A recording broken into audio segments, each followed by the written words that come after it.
mesdames, mesdemoiselles, messieurs, bonjour et bienvenue. Pour commencer son journal, nous rejoignons sans plus attendre Amaury pour la rubrique internationale. Oui Pierre, nous nous retrouvons à New York où un lion a été aperçu en pleine ville. Il s'est apparemment échappé du zoo. Un policier a été victime de son attaque. Nous le voyons sur la vidéo amateur que vous allez voir juste après ceci. Donc il a été aperçu par ici et sorti de ce busquet. Pour le moment, aucun acte terroriste, aucune organisation terroriste n'a revendiqué les faits. Allez incroyable.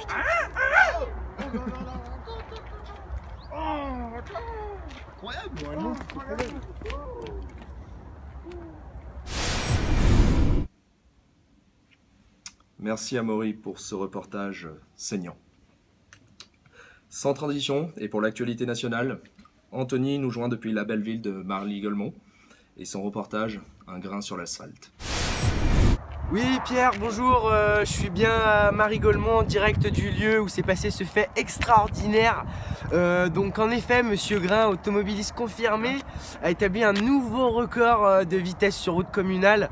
Donc voilà, le célèbre danseur de l'Opéra de Paris a été flashé une vitesse de 254 km/h, vous m'entendez bien, 254 km/h sur la route de la Sagesse à Marly-Golemont.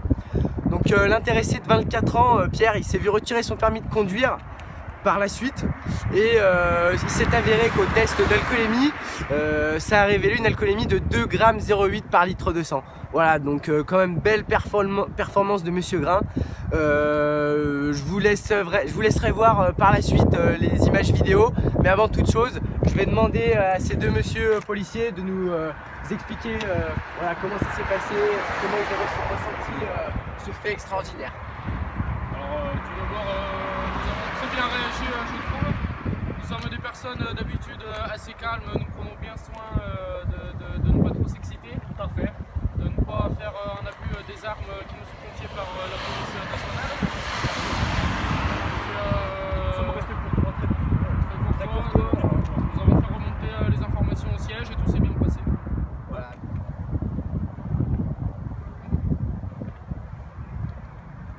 Il n'y a pas grand monde, Jean-Mi, hein.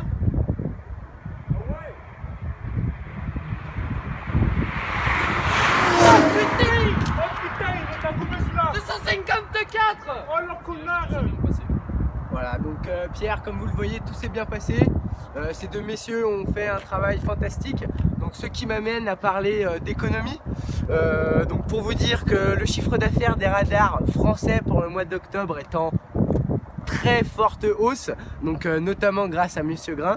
Voilà, donc une hausse de 36%.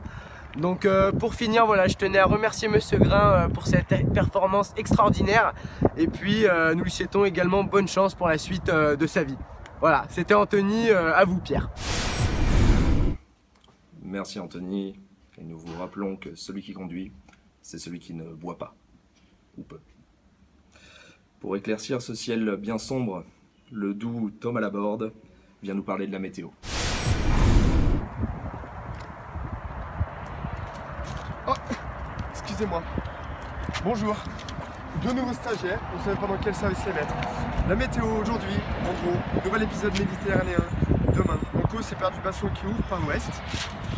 Et toujours le centre dépressionnaire sur l'Atlantique, même s'il y a de très belles éclaircies sur toute la partie est. Demain, la perturbation va gagner du terrain au fil des heures. Ces pluies vont se renforcer du côté des Cévennes, du Gard, de l'Hérault ou de la Lorraine. De la pluie sur toute la partie ouest, avec quelques coups de tonnerre. Il restera du brouillard, de l'Éagra sur le nord. Et alors là, il y aura encore des éclaircies vers l'Alpe, la Corse, la Côte d'Azur. Les températures au lever du jour. Il y aura seulement 9 degrés pour la capitale, une dizaine de degrés pour la Toulouse. Puis après, pour l'après-midi, les précipitations deviennent plus violentes à proximité des Cévennes. Il y aura également pas mal de précipitations sur tout l'ouest de la France. Et les pluies vont se reporter sur la Côte d'Azur. À l'arrière, il y aura également des éclaircies, avec de temps en temps des averses. Côté température toujours supérieure en moyenne, un minimum de 10 degrés à Strasbourg. Dans les 24 degrés, le temps ne va pas s'arranger, avec jusqu'à 150 mm de pluie.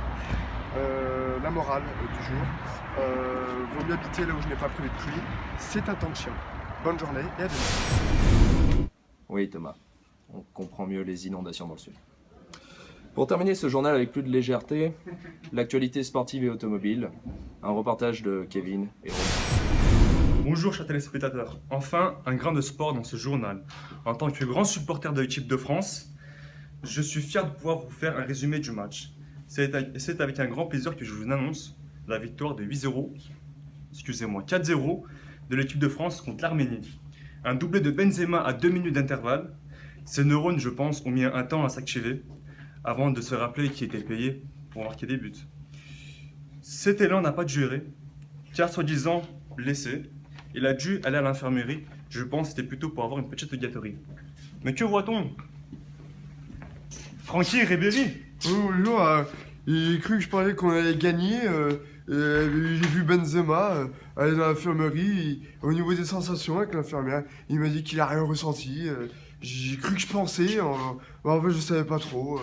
Donc voilà, en fait, je sais pas trop. Comment avez-vous trouvé le match, Francky? Le match, au niveau des buts qu'on n'allait pas marquer, j'ai cru bien qu'on allait marquer, hein, mais je savais pas trop. J'ai un peu pensé, mais je savais pas. Je peux pas vous dire. Je sais pas. D'accord, merci. C'est avec cette fin qu'on va vous dire au revoir et passer une bonne journée. Et oui Pierre, la rédaction de Volkswagen News a décidé de mener sa propre enquête sur les émissions polluantes des Volkswagen.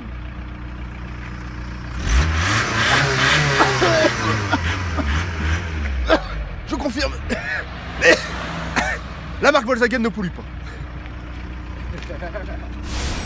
Merci mesdames et messieurs de nous avoir suivis dans ce journal. Et n'oubliez pas le proverbe du jour, il faut séparer le bon grain de l'ivraie.